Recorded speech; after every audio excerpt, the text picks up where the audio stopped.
Don't panic. I'm Andrew J. Clark, the Logistics Linchpin, helping you to scale without stress. Let's talk about trust and panic in the supply chain, how the pandemic is impacting your logistics already, and what you should do about it. First, a couple of words about the coronavirus. Probably like just about everybody in the entire universe at the moment, I've been looking at the coronavirus in detail, trying to understand it, trying to understand its implications for my business and for your business and my clients' businesses. And so a couple of things, a couple of observations, and these are my personal opinion based on the research that I've done. Firstly, it's bad. A whole lot of people are dying that would not have died had the pandemic not occurred. So this is serious and it is bad, and if you get it and if you're severely affected by it, you can end up in intensive care for 2 weeks on a ventilator. So, or die. So obviously this is bad and we don't know exactly how bad it's going to get. The Spanish flu, which was the last global pandemic that anyone has ever experienced, and there are only a few people still alive who went through that, killed an estimated 50 to 100 million people. Now that number is up from an estimated 25 million when I researched it a few years ago. So, that was bad and it killed a huge amount of people. At that time, there was only 2 billion people in the world, so that is a significant proportion of the world's population.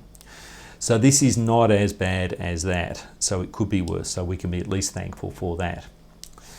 But the pandemic lasted 3 years, so it was a long time, but it is not permanent. Pandemics do not last forever. We will get over this and life will return to normal at some point in time.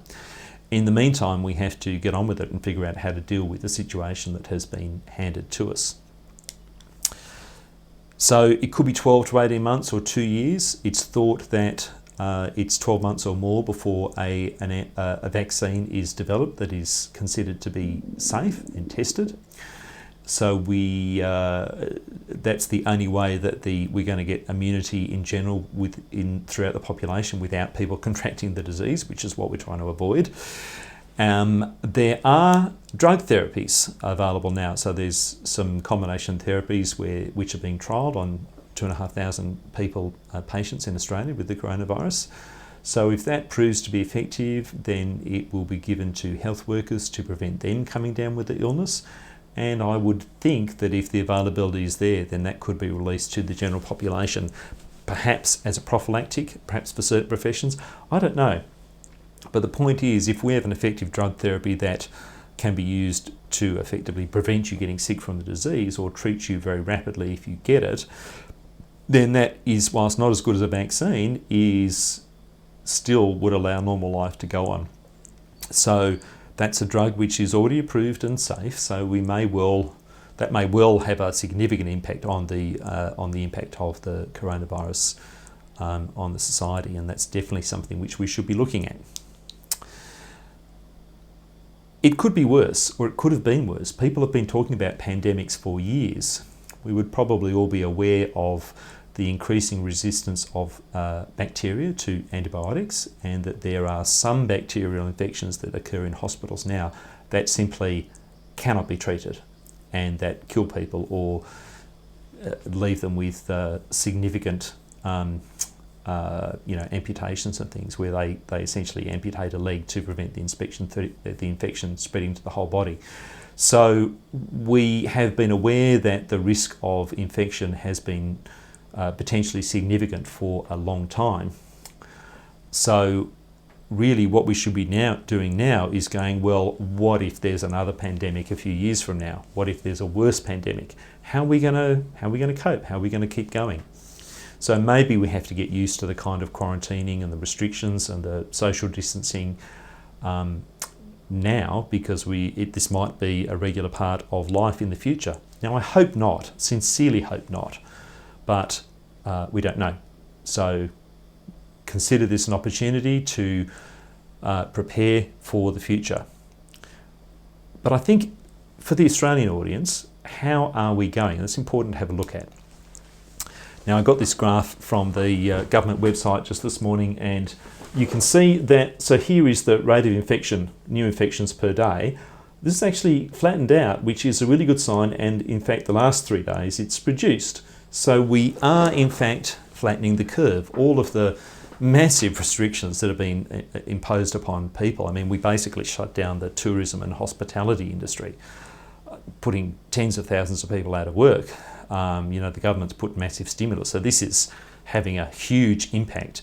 But I think it's working.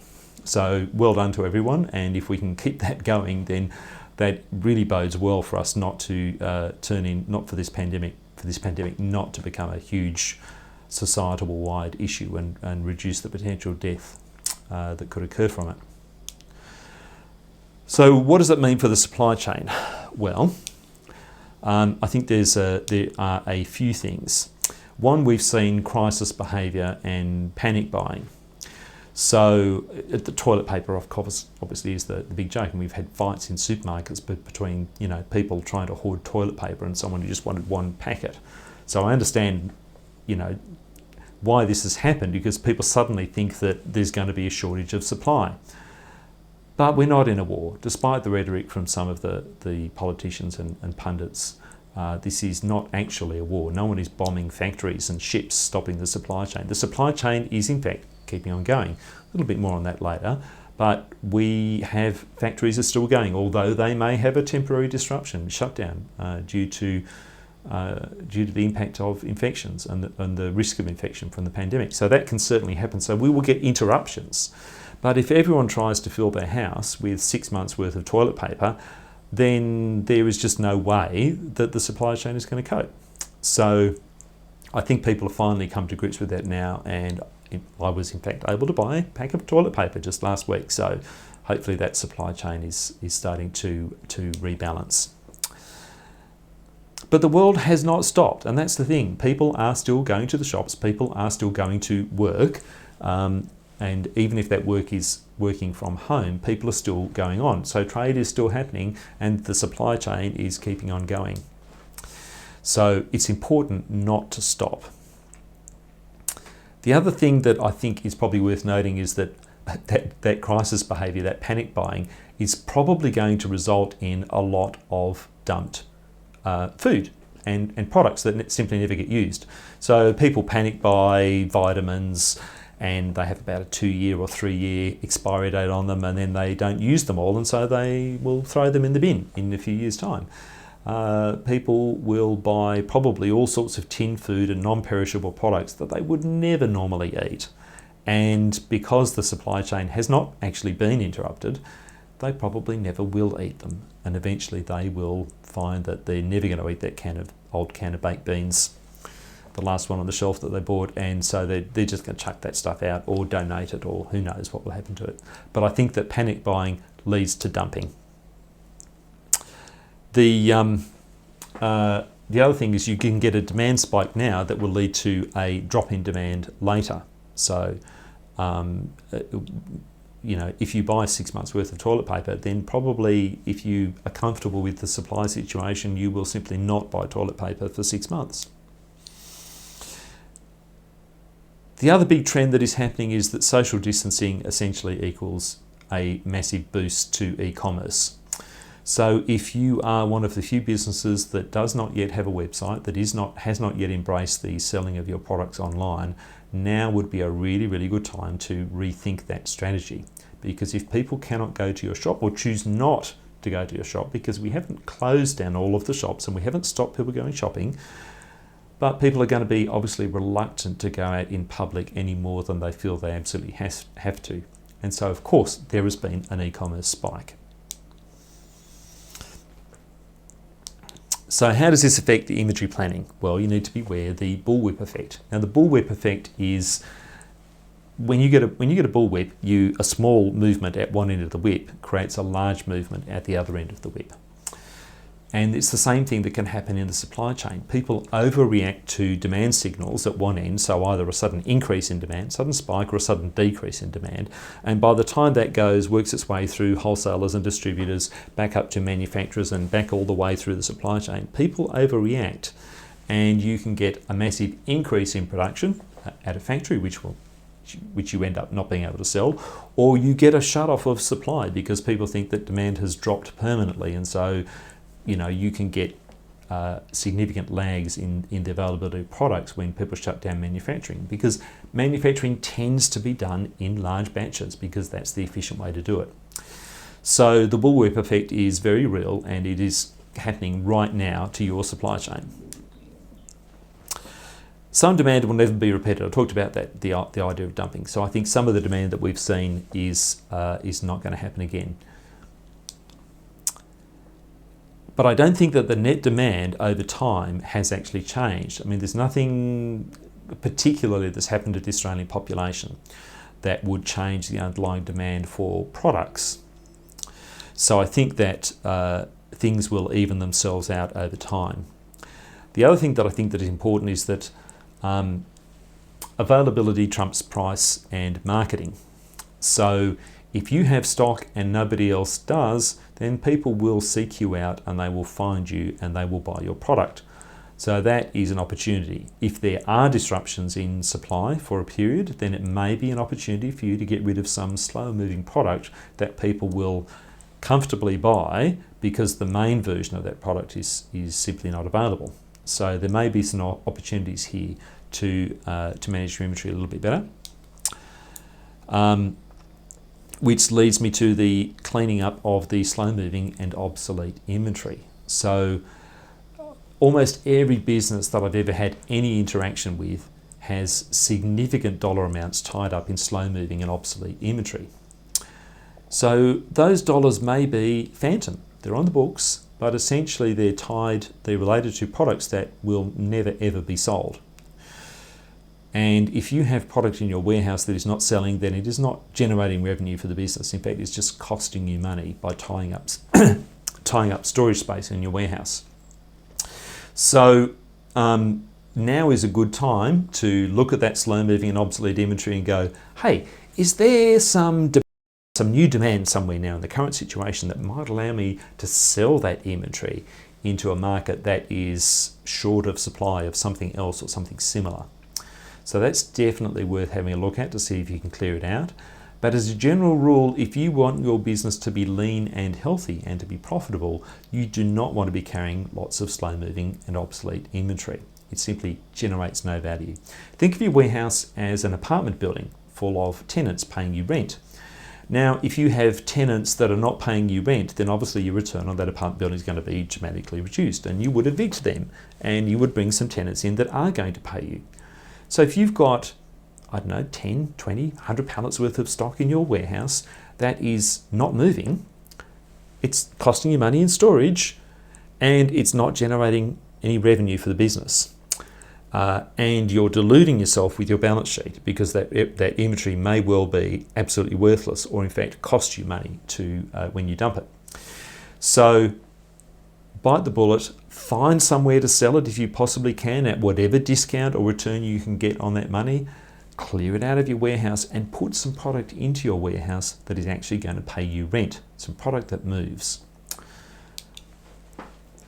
So what about in your warehouse itself? Well, you're going to get erratic supply. We know that there are some interruptions to the supply chain through factories that get shut down temporarily due to the infection. And this, obviously, China is the world's primary manufacturing source, and they've had lots of factory shutdowns, and indeed they are still ongoing. So there may well be temporary shortages of supply, which means erratic demand into your warehouse. Nothing you can do about it, but you might have a product like the toilet paper, which was a prominent product in your warehouse, and now that is empty because you simply can't get any supply of it. So what do? Well, put something else there in the meantime would be what I would do, or find another product to fill that sales and physical hole in your warehouse that you can sell. It might not be toilet paper, it might be something else, but the point is you can put another product in there and get some value out of it. Warehouses need to be speedy. And a lot of warehouses are not very speedy. But if you do have erratic supply, when that supply does come in, people will be clamoring for it. You need to get it out, get it put away or get it cross-docked and get it out to your customers as quickly as you possibly can. Don't sit on it. Don't get clogged up through your receiving dock or through your supply chain and take days to get that product into your warehouse and put away and out to the market. Product slotting. Now, there is no business that I've come across that could not have benefited from a reslotting activity. So product slotting is simply the idea that you keep the fastest moving products in the most convenient place in your warehouse to minimise the travel path. It's a bit like keeping the salt and pepper on your dining table. You use them all the time and the salt and pepper just simply sit there because you use it every time you sit down to eat. So similarly, if you have fast moving products, then you want to keep them in the easiest to access areas in your warehouse. Now, all businesses follow a Pareto curve, which is the 80-20 rule. So 20% of the products that are in your warehouse will be responsible for 80% of your sales. That is nearly universal. So what that means is that you can focus on managing those 20% products and putting them in the prime places of in your warehouse, and you will just dramatically increase the efficiency of your picking operations. Most people don't do this, or they do it in a very limited way. They pick the top 10 products and those are done well, or they did it once 5 years ago and now it's just completely changed, because businesses are very dynamic and your sales profile just simply changes over time. So this is an activity, slotting activity is something you need to do on a regular basis if you want your warehouse to be lean and efficient. So the acceleration to e-commerce is very real. A year or so ago, we were sitting around 7.5% of retail sales that were sold online. Now it's something like 9.5%, and it wouldn't surprise me if that's had another massive jump due to the pandemic and the isolation that's resulted from that. So people will be buying more and more stuff online, but that is just a mega trend that is happening anyway. So the pandemic is only accelerating that. So you can't afford not to be in e-commerce. The future of the supply chain, or at least the retail supply chain, is definitely personal. And to a certain extent, the industrial supply chain. We're already seeing individual packs for things like stationery and uniforms and those sort of personal items that people use. So even the B2B supply chain is going personal as well for some things. So that means that there's an opportunity for you if you're not already there. And if your business is struggling because people are simply not going to the shops, then you need to be in e-commerce. But what that means for the warehouse is that you will now have a massive amount of small order fulfillment. Traditional retail supply, where you're replenishing a retail store or you're wholesaling your goods out to retailers, that is large bulky orders for the most part. Once you get personal, then those orders become very small. A typical profile of an e-commerce order is between 1 and 3 lines and between 1 and 3 items.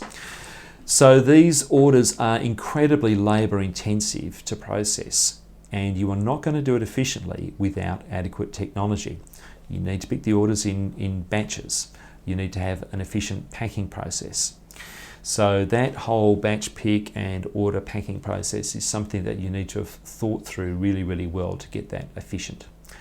Now, the best way to do that is with a warehouse management system, but you do have options to do that, reasonably well on paper.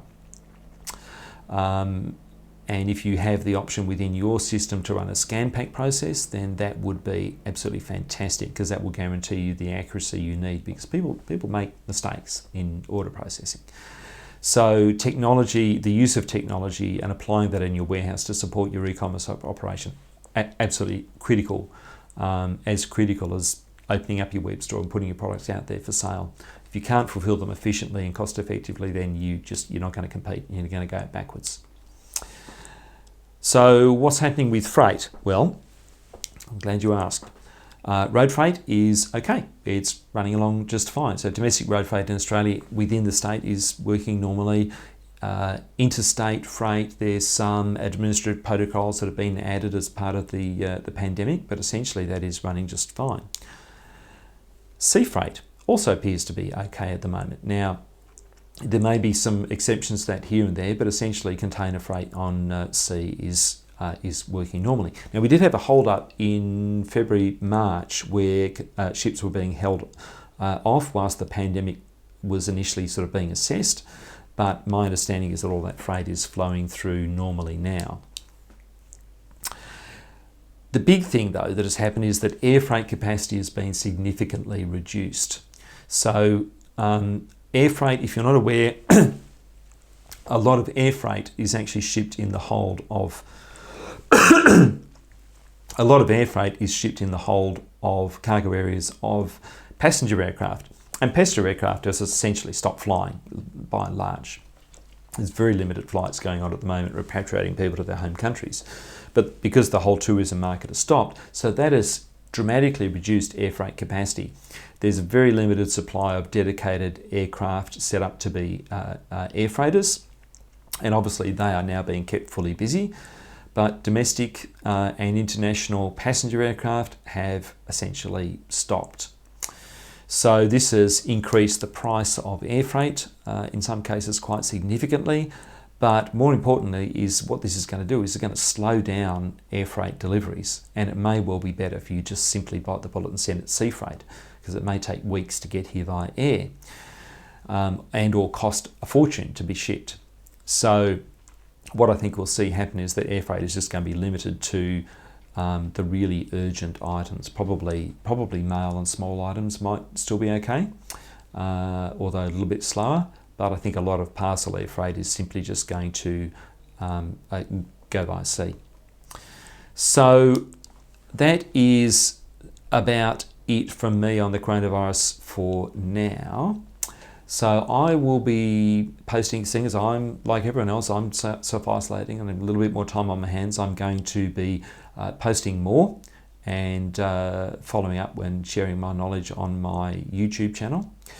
So you can find me there if you just search on YouTube for Logistics Help, then you should find my channel and you can look at my videos there. But I'm going to leave you with a quote from Winston Churchill. My favourite quote of his from World War II, although there were many great things that he said during that extraordinary time in history. And that is, when you're going through hell, keep going. So if you are going through hell at the moment, if your business is suffering, if you are really struggling, then the reality is you just need to sit down and take a look at what you can still be doing and get on with it. Take advantage of all those government subsidies and stimulus packages and whatever else you can possibly lay your hands on. Reassess your business. Open up that web store. If that's a thing you've been putting off, damn well, get it out there. Get your products out there and make it available to people. If you have slow-moving inventory, then bite the bullet. Get rid of it. Clean up your warehouse. Do your slotting. Do your slotting project. If there are things that you can do to make you better prepared for the future or to make you more efficient now with the business that you currently have, then that is absolutely what you should be doing. So I'm Andrew Clark and I will see you in the next one.